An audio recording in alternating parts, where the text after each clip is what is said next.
अखण्डानन्दबोधाय शिष्यसन्तापहारिणी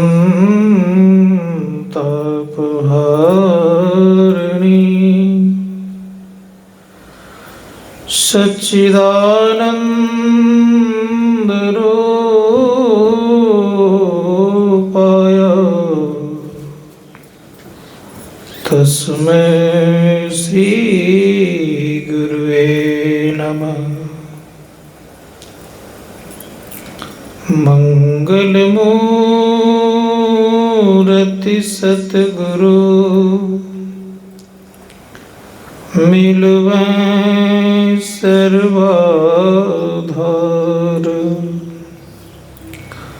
मंगलमय मंगल करन बिनवा बारंबार। धन्य धन्य सतगुरु सुखदार। महिमा कही न जाए, जो कछु कहूँ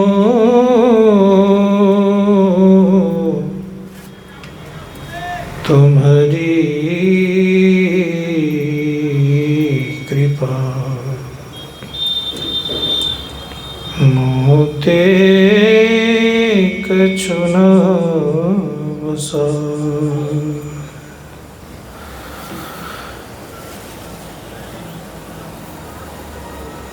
विश्व ब्रह्मांड के नायक सर्व क्षण समणीय संत सदगुरु के गुलपाद पद्मों में कोटि सा नमन। सम्मान्य हमारे समस्त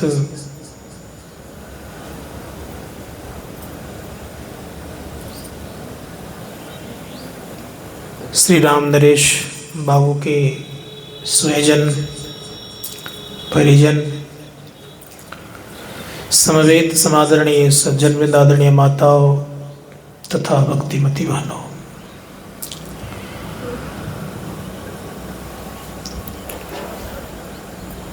हम मनुष्य प्लेन करिए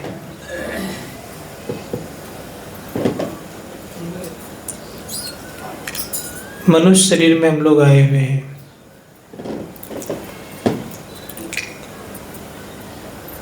मनुष्य शरीर की एक विशेषता क्या होनी चाहिए, ये अवश्य जानना चाहिए। मानव चाहता क्या है?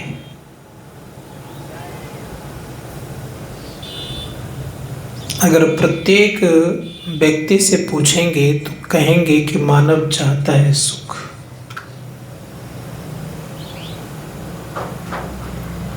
यहाँ पर जितने लोग बैठे हैं, कोई दुख चाहते हैं? कोई दुख पसंद करते हैं? दुख कोई पसंद नहीं करता है, सब चाहता है सुख।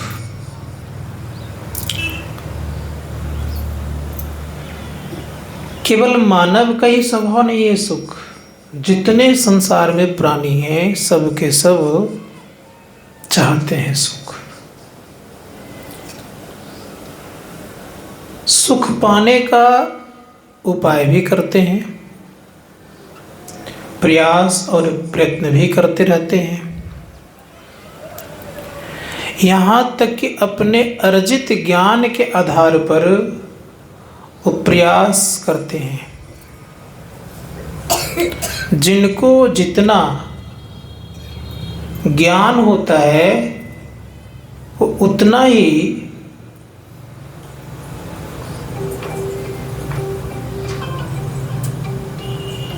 प्रयास करते हैं सुख का।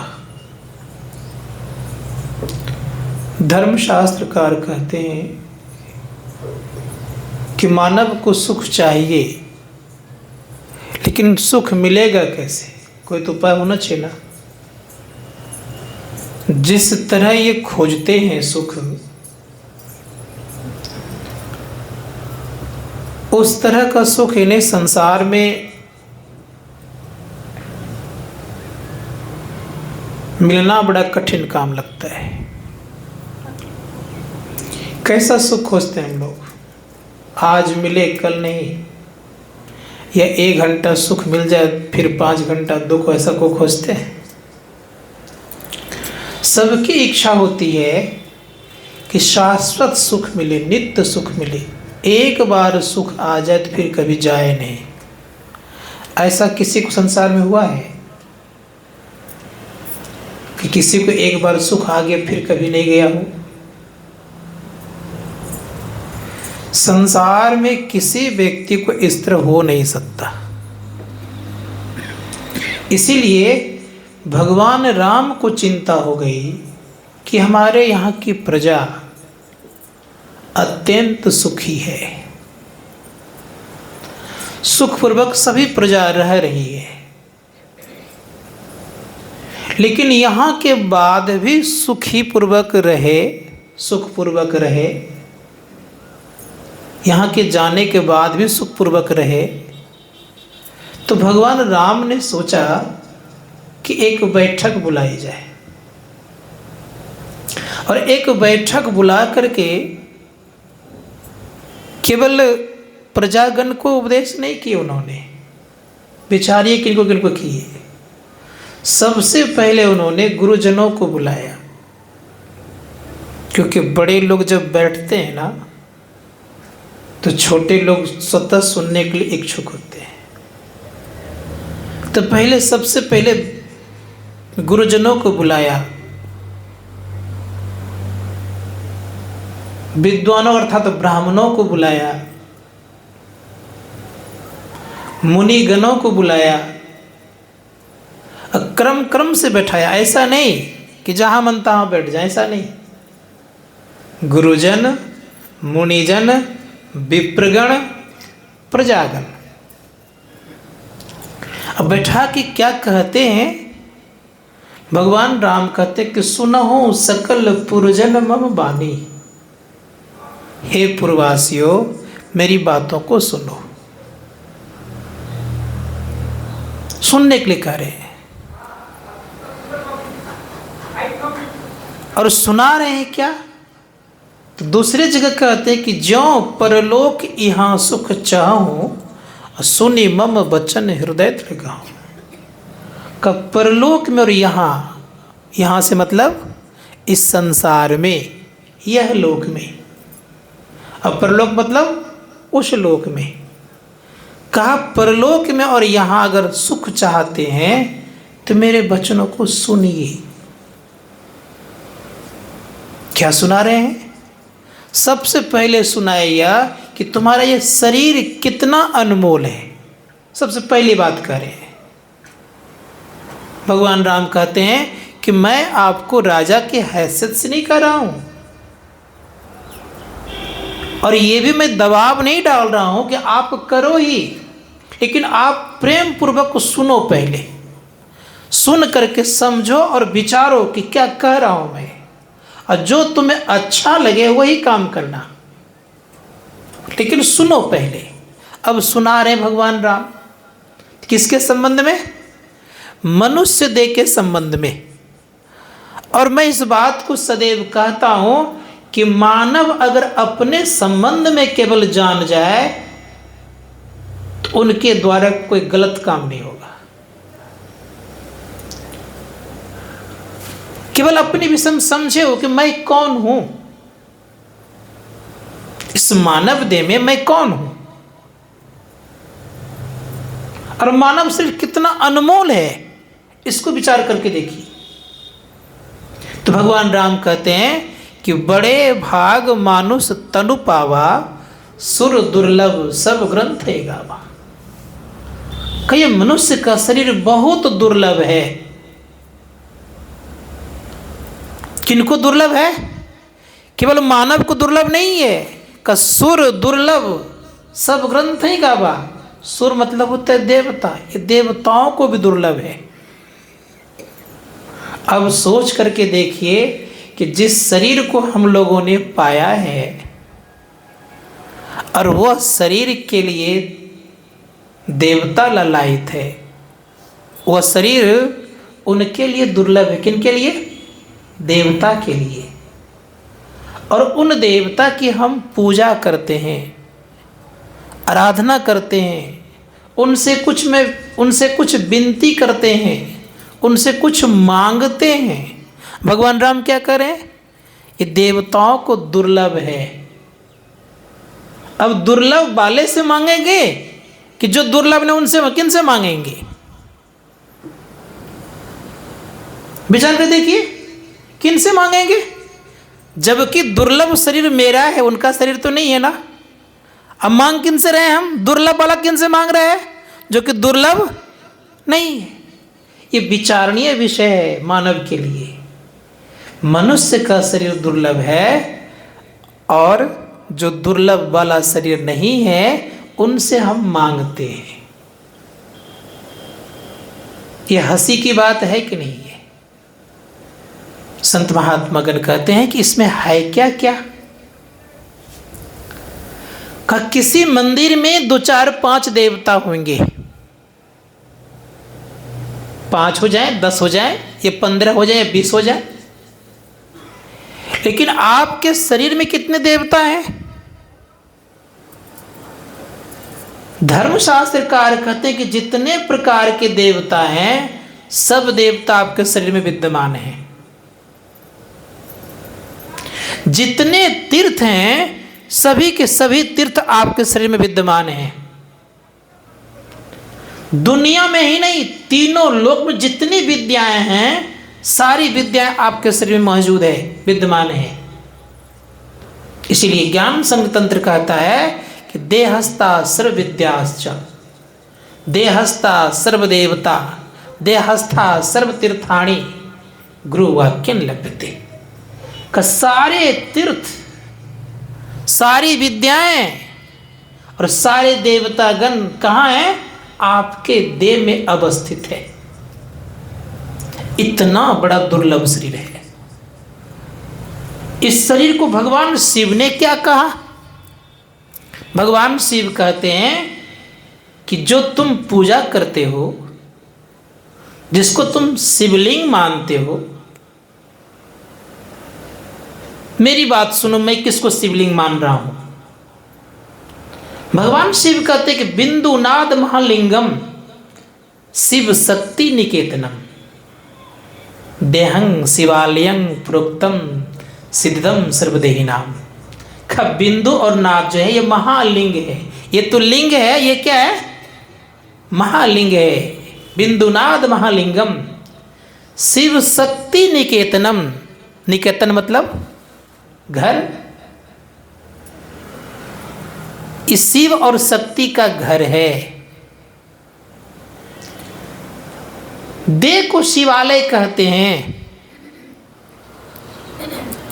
और सभी प्राणियों को सिद्धि जब कभी मिली है इसी शिवालय रूपी शरीर में, और किस शरीर में नहीं। भगवान शिव ने केवल कहा कि और कोई कहा? बाइबल की तरफ थोड़ा सा ध्यान दीजिए। हम लोग इस क्षेत्र में आया तो एक स्कूल को देखा, सेंट जेवियर्स स्कूल था।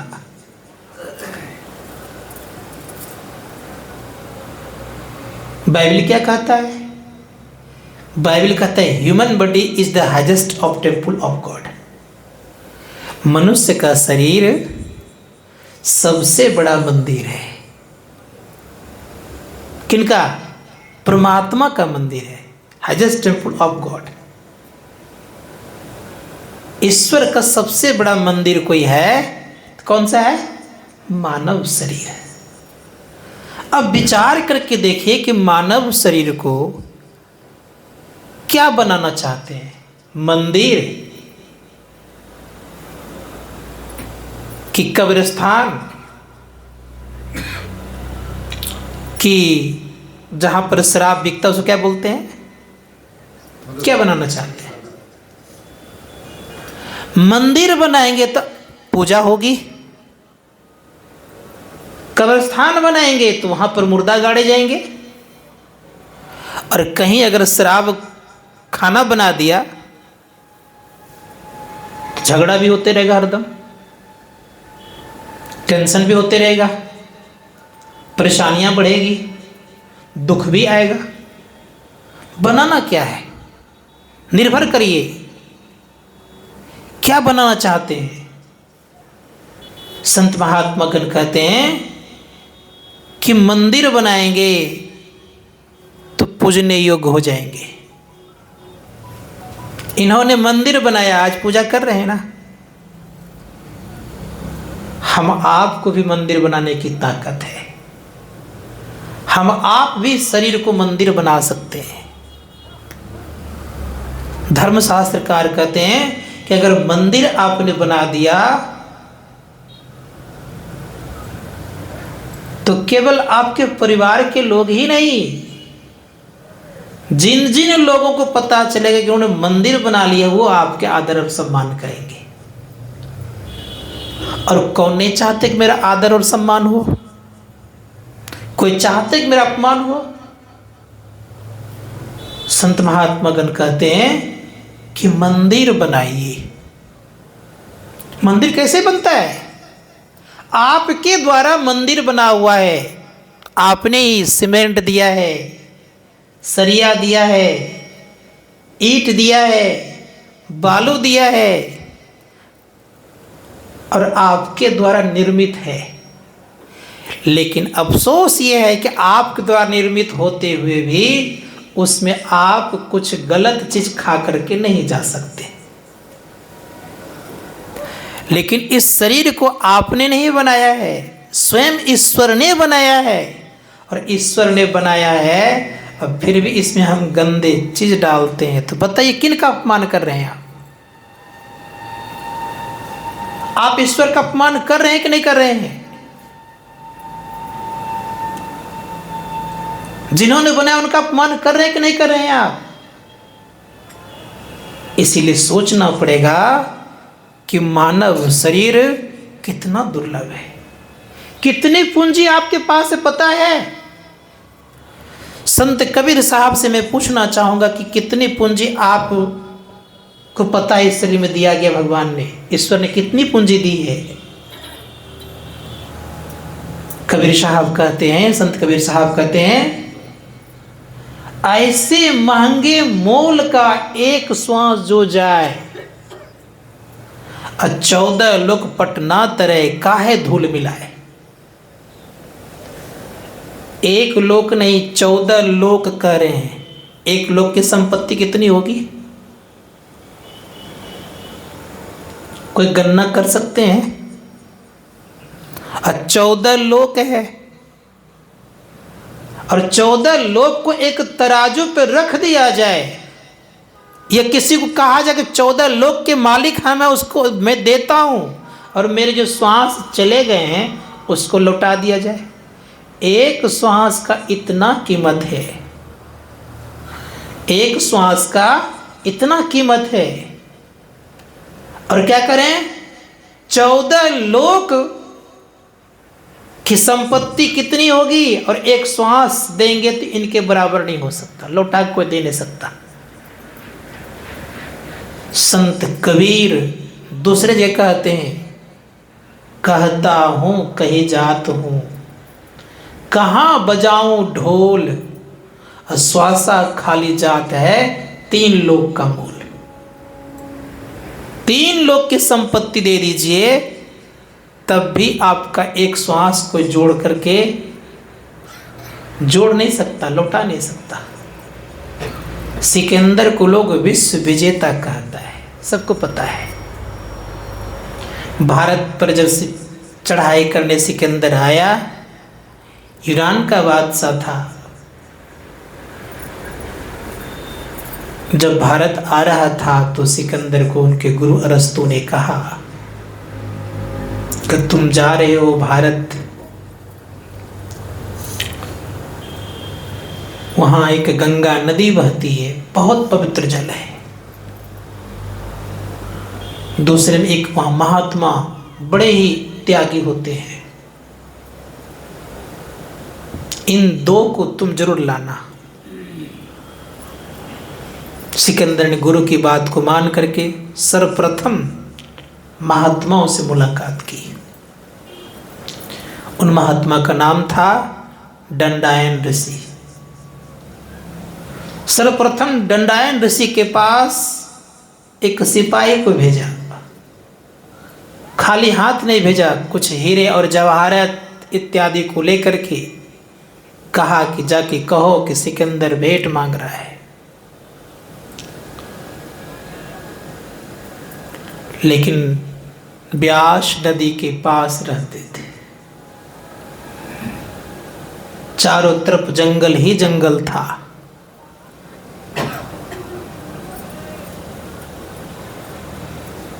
घर नहीं बनाए थे, गुफा में रहते थे। सिपाही जब गया, कहीं सिकंदर ने भेंट दिया है और आप से भेंट मांग रहे हैं। सिपाहियों को कहते हैं कि इसकी आवश्यकता नहीं है, आप लेके चले जाओ। लेके चला गया सिपाही, और जब चला गया तो सिकंदर ने सोचा कि हो सकता है इसको बोलने नहीं आया होगा, सिपाही है, स्वयं अपने से चलना चाहिए। और उससे कई गुना ज्यादा लेकर के आए। और जब लेकर के आए तो कहते हैं इसको स्वीकार करिए। दंडायन ऋषि कहते इसकी आवश्यकता नहीं है। क्या आपके तन पर वस्त्र नहीं है? कहते इसकी आवश्यकता नहीं है। खाने का अन्न नहीं, इसकी आवश्यकता नहीं है। घर नहीं बनाया रखा, तो इसकी आवश्यकता नहीं है। ये कहां का नियम है? दंडायन ऋषि कहते कि सिकंदर सुनो, भूख लगती है ना, ये जंगल देख रहे हो, इसमें फल है, प्राप्त कर लेता हूं और मैं खा लेता हूं। प्यास लगती है, नदी बह रही है, पानी पी लेता हूं। जाड़े गर्मी का महसूस करता हूं, इस गुफा में प्रवेश कर जाता हूं। तुम्हारी इस संपत्ति की आवश्यकता नहीं है। अब सिकंदर सोचने लग गया कि अब क्या किया जाए। सिकंदर कहता है कि मैंने जीवन में शांति नहीं पाई। दंडायन ऋषि कहते हैं कि जिधर शांति है उधर तुम तो चला ही नहीं, जिधर शांति नहीं है उधर ही तुम चल दिया। तुम भारत जीतने आए हो।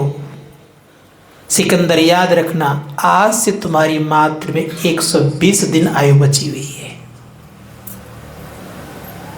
सिकंदर के तलवे से अर्थात पैर की नीचे लगा के पृथ्वी घिसक गई।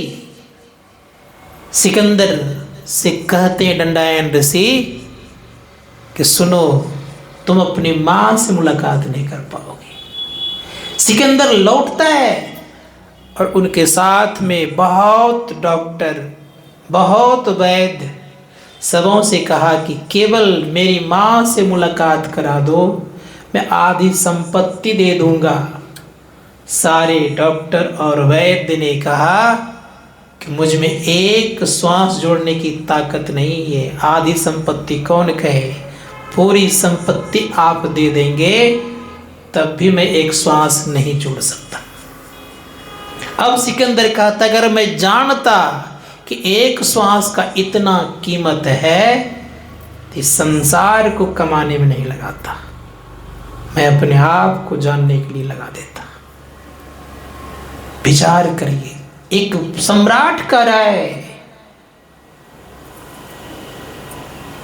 पूरे पृथ्वी के मालिक करें, क्या करें कि अगर मैं जानता कि एक श्वास का इतना कीमत है इसमें नहीं लगाता।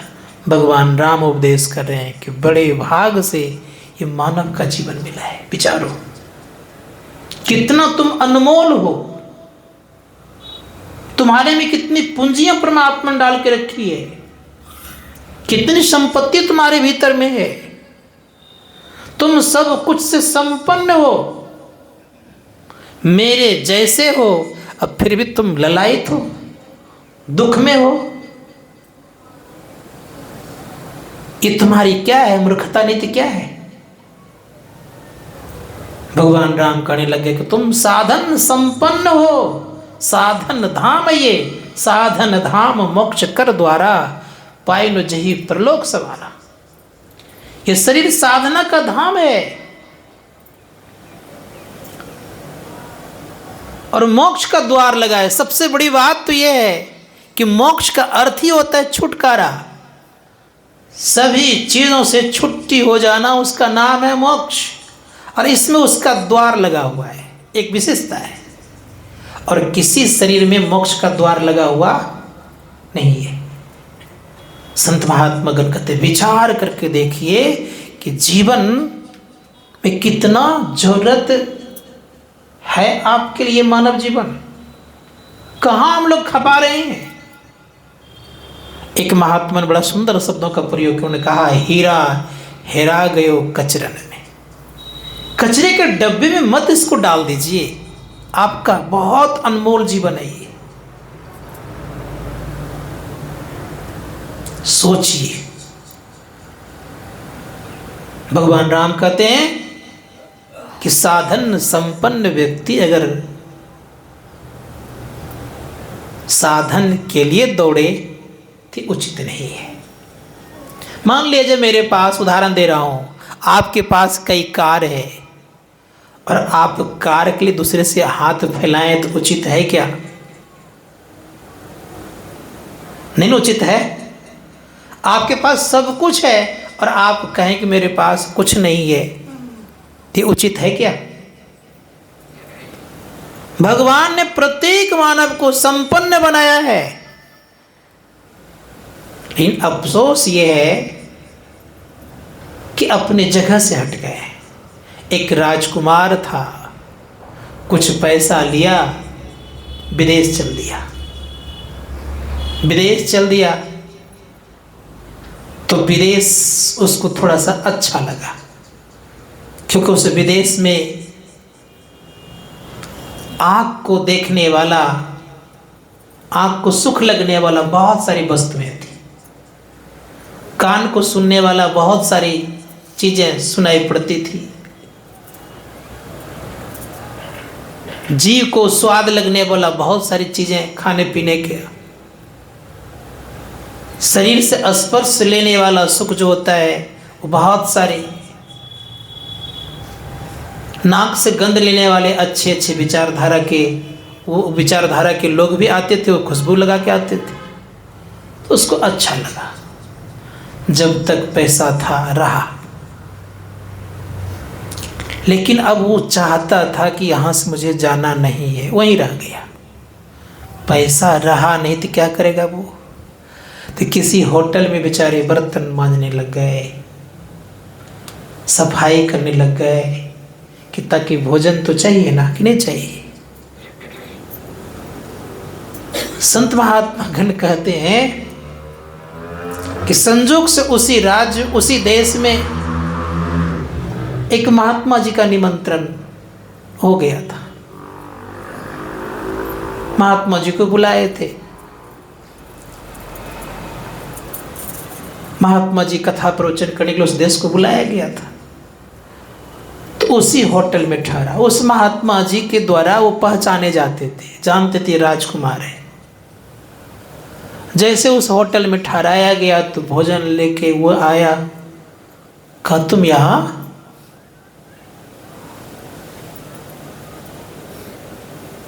कहा महात्मा जी मैं क्या बताऊं, मेरे सब पैसे खत्म हो गए तो मुझे नौकरी करनी पड़ रही है। करे तुम राजकुमार हो, तुम क्या कर रहे हो? कहा करता क्या, जाने का खर्च ही नहीं है, क्या करूं मैं? का सब खत्म कर दिया, का सब खत्म हो गया।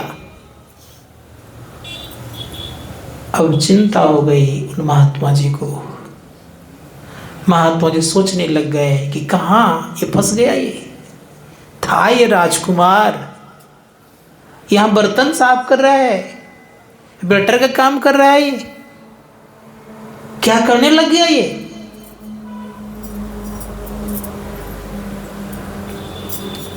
महात्मा जी ने क्या किया, राजा को खबर किया, कहा आपका जो राजकुमार है वो यहाँ पर बर्तन धो रहा है, वेटर का काम कर रहा है, नौकरी कर रहा है ये, उससे इसका पेट चल रहा है, कुछ उपाय करिए। राजा के द्वारा पुनः कुछ धनराशि आया, महात्मा जी के कहने पर मेहनत किया, वो चल दिया, फिर वो राजकुमार कहला गया। यहाँ कहला रहा था क्या, क्यों नहीं कहला रहा था, कारण क्या था, देश उसका अपना नहीं था, पैसा उनके पास अपना नहीं था, अब वहाँ राजकुमार हो गए। उसी प्रकार से प्रत्येक व्यक्ति उस परमपिता परमात्मा के ही संतान हैं।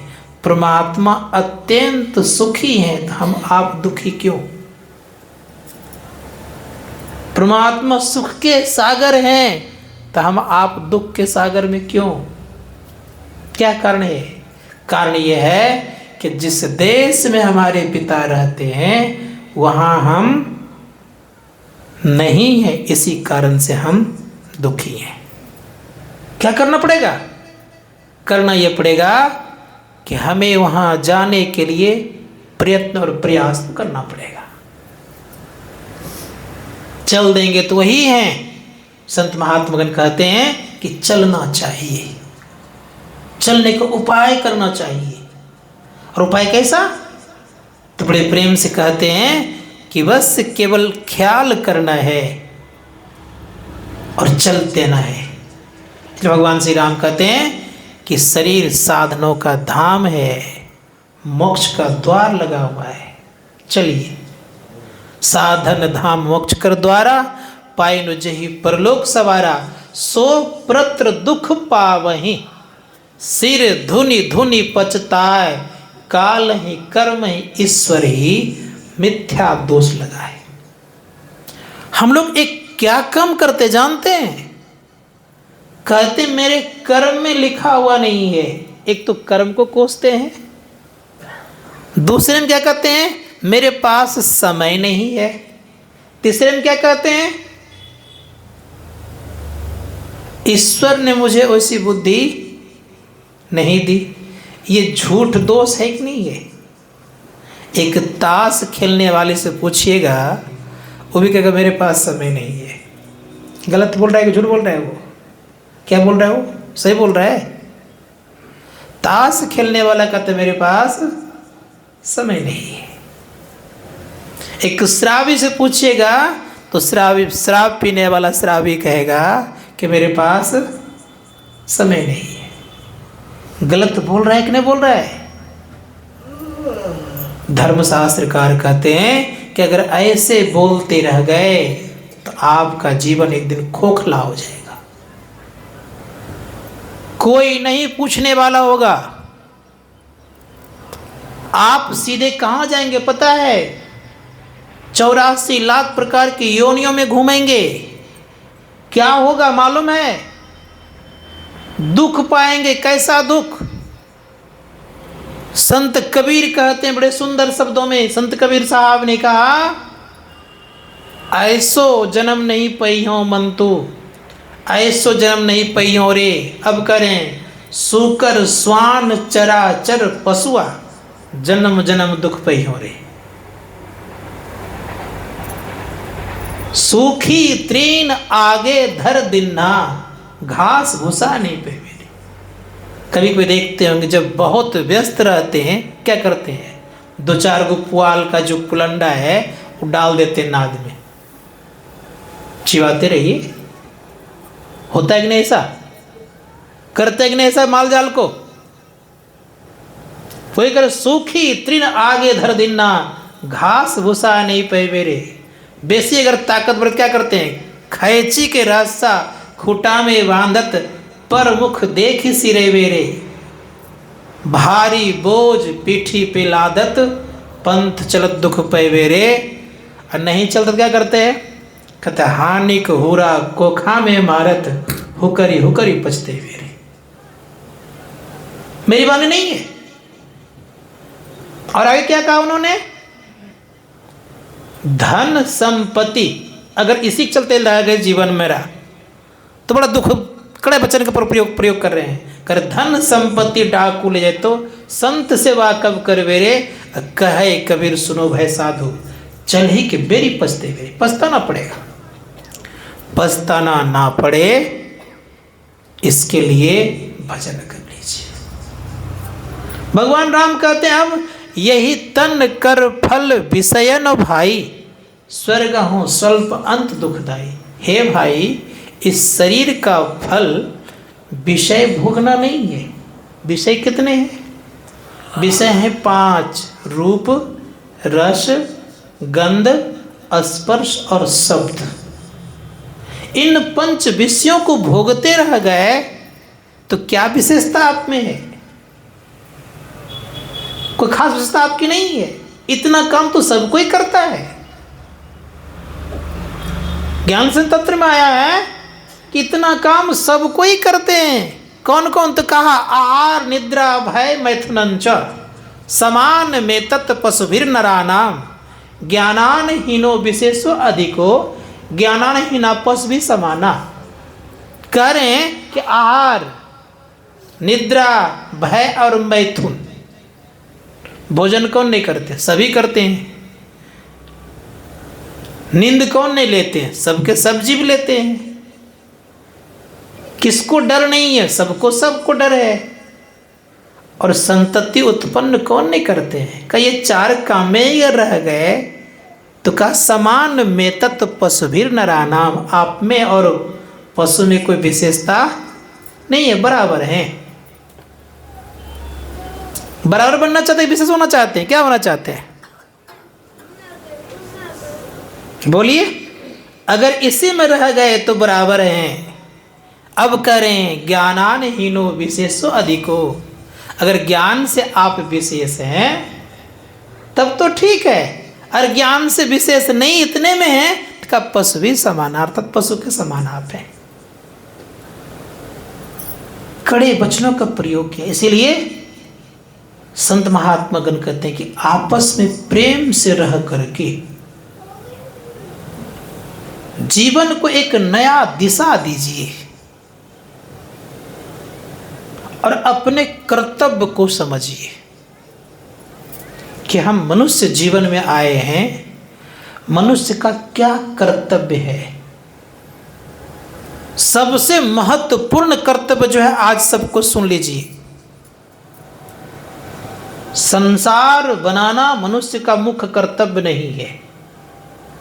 तब क्या है? धर्मशास्त्रकार कहते हैं कि मनुष्य का मुख्य कर्तव्य अपना पहचान करना। ये मुख्य कर्तव्य है। और मुख्य कर्तव्य को ही छोड़ करके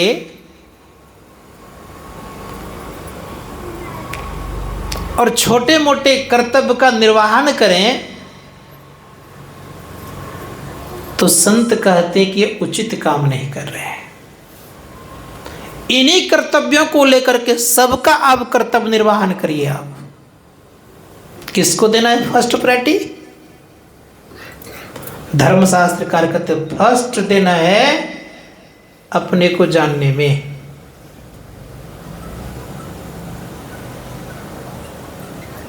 और अपने को जानने में जिन्होंने पहले समय दिया तो संत महात्मा गण कहते हैं उनके भाग का और सुख का द्वार सदा खुला रहता है। इसको याद रखिएगा। सुख का द्वार सदा उनके लिए खुला रहता है। दुख आएगा ना तो पहले भाग जाएगा वो। किसको पहले दिया समय उन्होंने? अपने आप को जानने में, अर्थात परमात्मा को जानने में। अपने को जानिए, ये तो परमात्मा को जानिए, दोनों में कोई फर्क नहीं है, एक है। धर्मशास्त्रकार कहते हैं पहला दीजिए, दूसरा घर को दीजिए जहां से आपने इस शरीर को प्राप्त किया है। माता पिता है, भाई बंधु है, सगा संबंधी है, परिवार के लोग हैं, उनको समय दीजिए आप। तीसरा आप समाज को दे सकते हैं। बात मेरी समझ में आ रही है? पहले अपने आप को, फिर परिवार को, फिर समाज को। अगर इस तरह का आपने सूत्र जीवन में अपना लिया तो आपके पास दुख नहीं रह सकता। ये मुख्य कर्तव्य मानव का कि पहले अपने आप को। इसलिए जो ऐसा कार्य करता है वह यहां भी सुखी हो जाता है और वहां भी सुखी होता है। यहां भी वो बड़े आनंद से रहता है और यहां के जाने के बाद भी आनंद रहता है वो। तो ख्याल करना होगा यह जीवन में कि यहां और वहां दोनों जगह आनंद अगर चाहिए तो भगवान राम कहते हैं कि समझो अपने आप को मैं कौन हूं। एक बहुत बड़े विद्वान थे, दार्शनिक थे, उसका नाम था शोपेनहावर। रिसर्च करेंगे तो मिल जाएगा आपको उनके बारे में। वे गीता को उसने पढ़ा। जब उन्होंने गीता को पढ़ा, गीता पढ़कर उनको बड़ा अच्छा लगा। उस गीता में उन्होंने पढ़ने के बाद ये दिमाग में लगाया कि मैं हूं कौन, कहां से आया हूं, कहां जाऊंगा। अब इस बात ने उनको नींद नहीं आने देने लग गई। नींद नहीं आती थी, ना नींद आती थी, ना भूख लगती थी। परिणाम ये हुआ किसी से बात करने लग जाते थे, वृक्ष से, पत्तों से, लताओं से, पशु से, पक्षी से, किसी से भी। संजोग से एक दिन नींद नहीं आ रही थी। एक बहुत ही सुंदर बगीचा था। उस बगीचे में भिन्न भिन्न प्रकार के फल फूल लगे हुए थे। उसी बगीचे में जा करके एक वृक्ष का ओट लेकर के बड़बड़ा रहे थे कि मैं कहाँ से आया हूँ, कहाँ जाऊँगा, मैं कौन हूँ। उसमें एक माली रहता था। माली ने देखा कोई आदमी आ गया है, मेरा फल नहीं तोड़ ले। उसने डंडा लिया और एक लालटेन लिया और वहाँ पहुँचा। कहे तुम कहाँ से आया है, कौन है तुम, कहाँ जाएगा। कहा भाई यही तो मेरा प्रश्न है कि मैं कहाँ से आया हूँ, कहाँ जाऊँगा, कौन हूँ मैं। कहा तुम पागल है क्या। तो विद्वान महोदय कहते हैं कि मैं ही केवल पागल नहीं हूँ। कहा तब, ऑल क्रिएशन आर मेड, पूरा निर्माण ही क्या है, पागल है। विचारिए हम लोग भी, कोई जानते कि मैं कहां से आया हूं। और एक पागलों से पूछे कि आप कहां से आए हो, बताएगा क्या। उससे पूछिए कि तुम कौन हो, नहीं बताएगा। हम लोग कौन है पता है, कहां जाएंगे पता है, उससे पूछिए कहां जाएंगे पता है।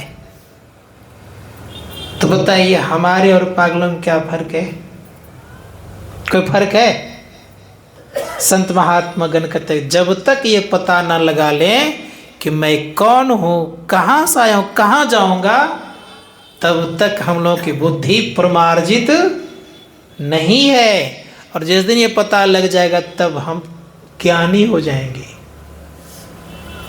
अभी ज्ञानी नहीं है। महान दार्शनिक लात्सो ने कहा कि दूसरों को जानना यह ज्ञान है और स्वयं को जानना आत्मज्ञान है। आत्मज्ञान विशेष कि यह इंद्रियमय ज्ञान विशेष। कौन ज्ञान विशेष? आत्मज्ञान में सुख है और इंद्रिय ज्ञान में अल्प सुख है। संत महात्मागण कहते हैं कि इंद्रियमय ज्ञान दुख भी देता है, लेकिन आत्मज्ञान कभी दुख देता नहीं है। इसीलिए प्रयास करना चाहिए कि आत्म ज्ञान प्राप्त करने के लिए साधना की आवश्यकता है, और इंद्रियमय ज्ञान प्राप्त करने के लिए याद रखिएगा भौतिक विद्या की आवश्यकता है। आंख से हम देखते हैं, ये इंद्रियमय ज्ञान है। कान सुनते हैं, इंद्रियमय ज्ञान है। नाक से गंध लेते हैं, इंद्रियमय ज्ञान है। जीवा से रसास्वादन करते हैं, इंद्रियमय ज्ञान है। और हाथ से स्पर्श करते हैं, ये इंद्रियमय ज्ञान है। संत महात्मा गण कहते हैं इन ज्ञान से आत्मा का ज्ञान नहीं हो सकता।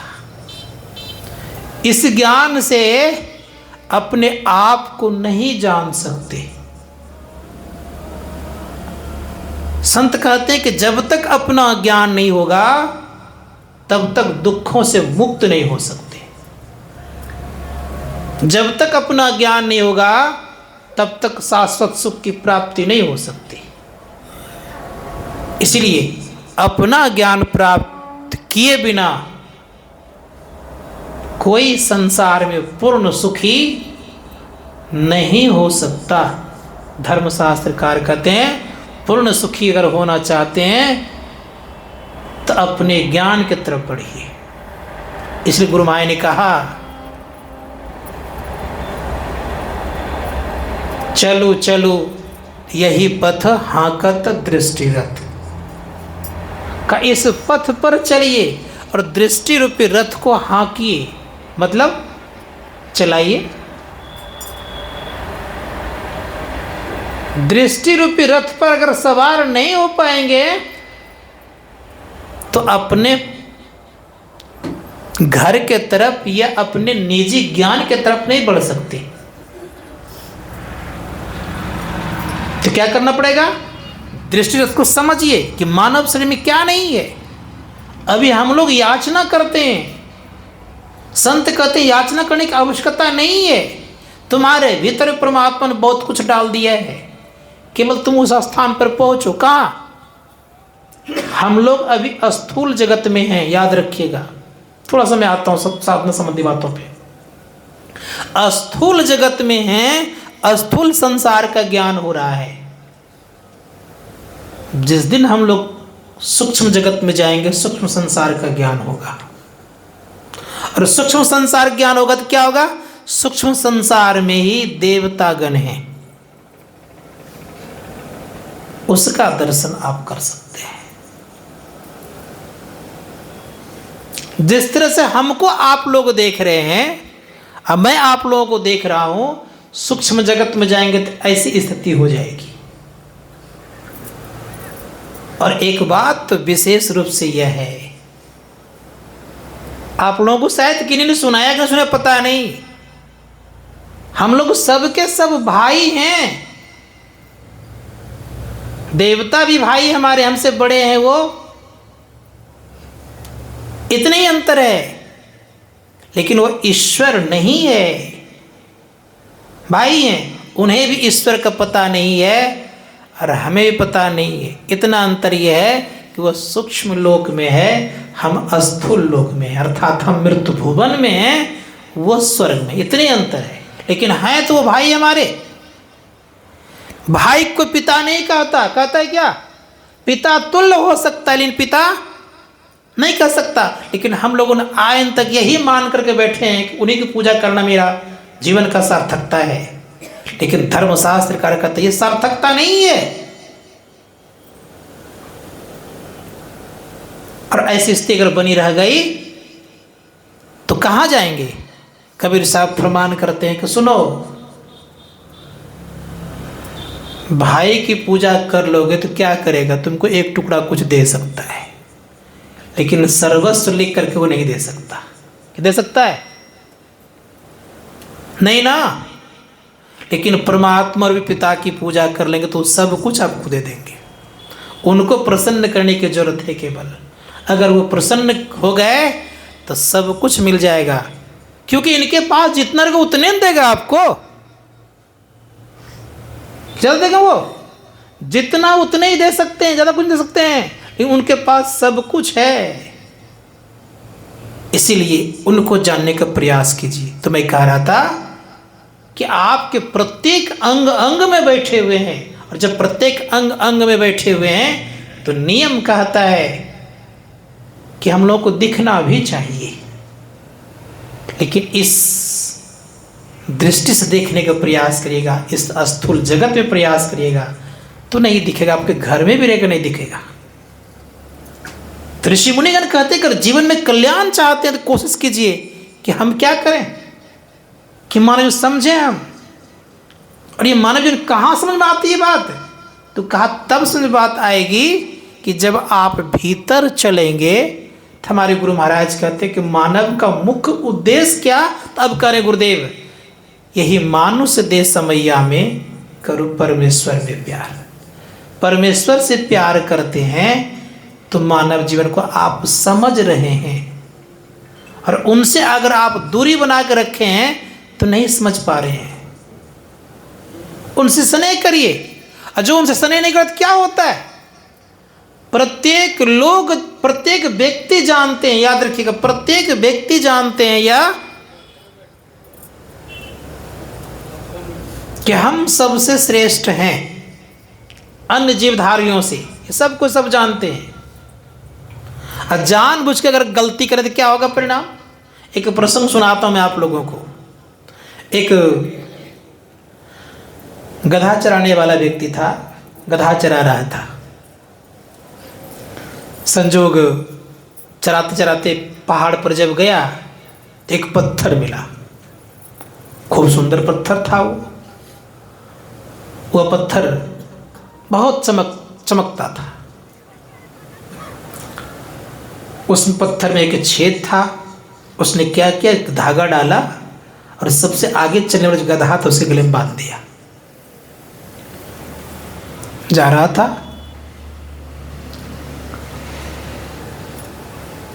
संजोग से एक जौहरी आ गए।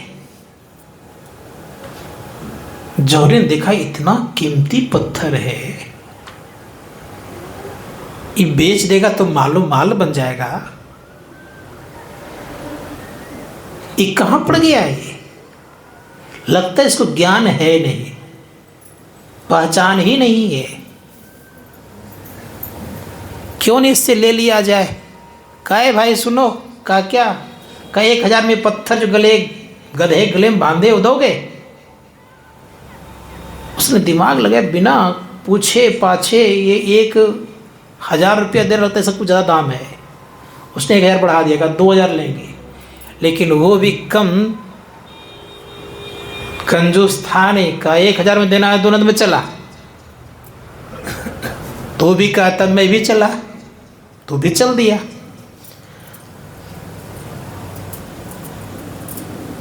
इसने सोचा कि आएगा, 1000 का लोभ दिए हैं,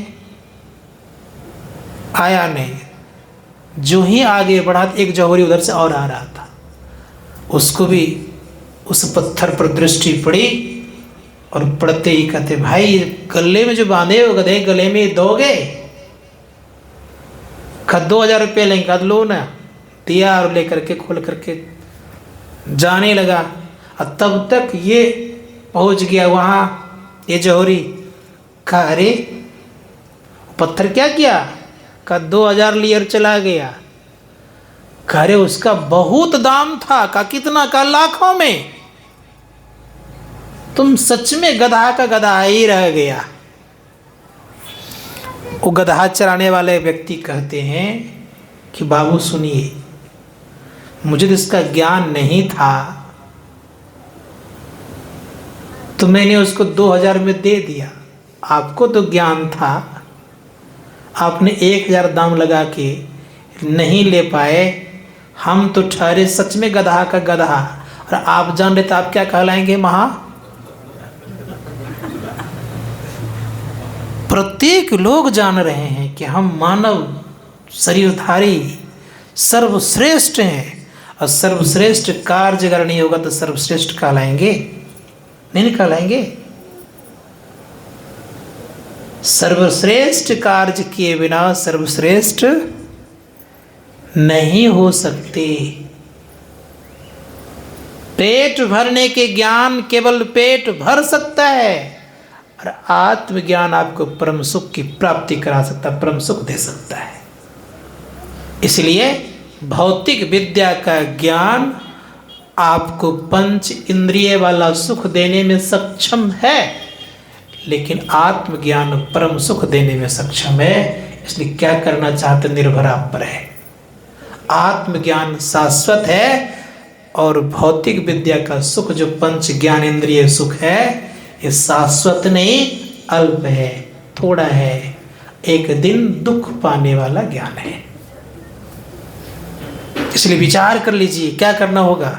संत महात्मागण कहते हैं कि मानव जीवन की सार्थकता इसी में है कि कम से कम इस जीवन में मोक्ष के द्वार को जान जाएं। मोक्ष का द्वार जान करके उसका पता ठीक ठीक लगा लें, और ये मोक्ष का द्वार का पता लग गया तो काम बने। कहाँ पर द्वार है वो? धर्मशास्त्रकार कहते हैं कि मोक्ष का द्वार प्रत्येक मानव के भीतर में परमपिता परमात्मा ने आज्ञा चक्र से रखा है, उसी को बोलता है बिंदु। और हमारे गुरु महाराज कहते हैं कि तुम्हारे अंदर में प्रकाश है, बिंदु चमकी आवे, पंच रंग उगी आवे,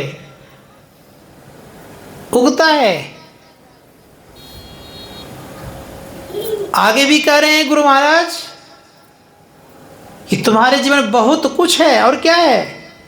तो गुरुदेव कहते तुम्हारे अंदर में ब्रह्मलोक भी है, सूरत त्रिकुटी चढ़े ब्रह्मलोक देखी अड़े, सूरज त्रिकुटी चढ़े सूर्य ब्रह्म देखी अड़े, बड़े ही अजब ब्रह्मलोक तजी 10वां द्वार योरी कीना। आपके जीवन में ब्रह्मलोक है भीतर में, आप जीते जी ब्रह्मलोक जा सकते हैं, मरने के बाद नहीं, जीते जी जा सकते हैं। इसीलिए धर्मशास्त्रकार कहते हैं कोशिश कीजिए कि हमारे भीतर ब्रह्मलोक भी है, हमारे भीतर में सब कुछ है, प्राप्त करने के लिए चलना पड़ेगा। इसलिए गुरु महाराज ने कहा कि तुम किसी चीज में कमजोर नहीं, और नहीं तुम्हारे पास ऐसी बात नहीं है, सब कुछ है। दिव्य दृष्टि भी हम आपके भीतर में है, बहुत दूर को देखने की ताकत भी हमें है, और बहुत दूर की चीजों को सुनने की भी ताकत है। हमारे अंदर में अष्ट सिद्धियां भी है, नवनिधियां भी है, लेकिन अफसोस ये है कि हम वहां तक पहुंच नहीं पा रहे, इतने अंतर है। हम कोई चीज से कम नहीं है, फर्क इतना है कि हम वहां तक पहुंच नहीं पा रहे। उदाहरण रूप में एक दो चार बात सुना दूं आप लोगों को। प्रत्येक व्यक्ति को पता है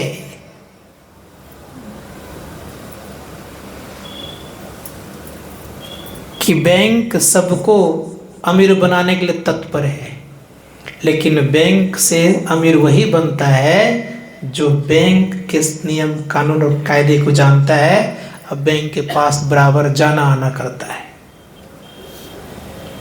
प्रत्येक व्यक्ति को मालूम होना चाहिए, और इसके अभाव में हम लोगों को कुछ तो मिलता नहीं है, और जिनको जानकारी है बहुत कुछ लेकर के मालूम है। तो उसी प्रकार से याद रखिएगा कि हम आपके शरीर में सब कुछ है, लेकिन जानकारी के अभाव में हम कमजोर हैं, और ये कमजोरी हमें दुख देने का काम करता है।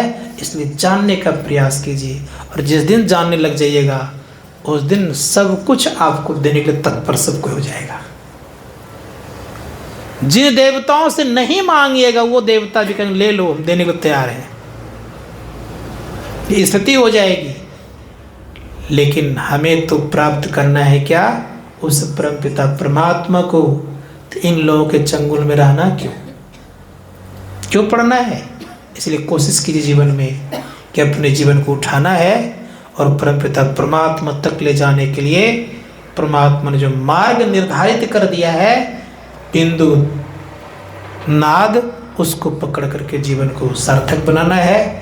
कल 2 वक्त का समय है, अधिक संख्या में आइए और फिर सेवा की जाएगी। बोलिए प्रेम से श्री सद्गुरु महाराज की जय। बोलिए प्रेम से श्री सद्गुरु महाराज की जय। भजन से भजन करके फिर आते हैं।